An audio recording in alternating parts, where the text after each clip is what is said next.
Les Misérables. Volume 5. Jean Valjean. Book First. The War Between Four Walls. Chapter 1. The Charybdis of the Faubourg Saint-Antoine and the Scylla of the Faubourg du Temple. The two most memorable barricades which the observer of social maladies can name do not belong to the period in which the action of this work is laid. These two barricades, both of them symbols, under two different aspects of a redoubtable situation, sprang from the earth at the time of the fatal insurrection of June 1848, the greatest war of the streets that history has ever beheld.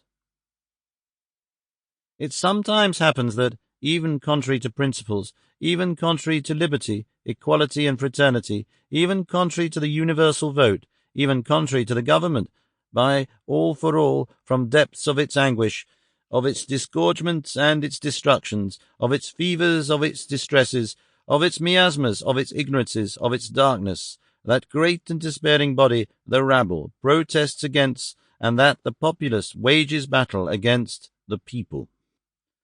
Beggars attack the common right. The ochlocracy rises against demos. These are melancholy days, for there is always a certain amount of night even in this madness. There is suicide in this duel, and those words which are intended to be insults, beggars, canaille, ochlocracy, populace, exhibit, alas, rather the fault of those who reign than the fault of those who suffer, rather the fault of the privileged than the fault of the disinherited. For our own part, we never pronounce those words without pain and without respect, for when philosophy fathoms the facts to which they correspond, it often finds many a grandeur beside these miseries. Athens was an ochlocracy. The beggars were the making of Holland. The populace saved Rome more than once, and the rabble followed Jesus Christ. There is no thinker who has not at times contemplated the magnificences of the lower classes.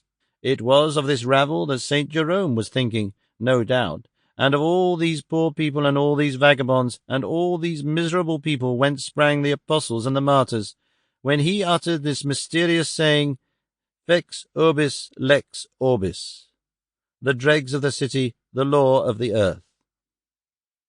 The exasperations of this crowd, which suffers and bleeds its violences contrary to all sense, directed against the principles which are its life, its masterful deeds against the right, are its popular coup d'etat, and should be repressed.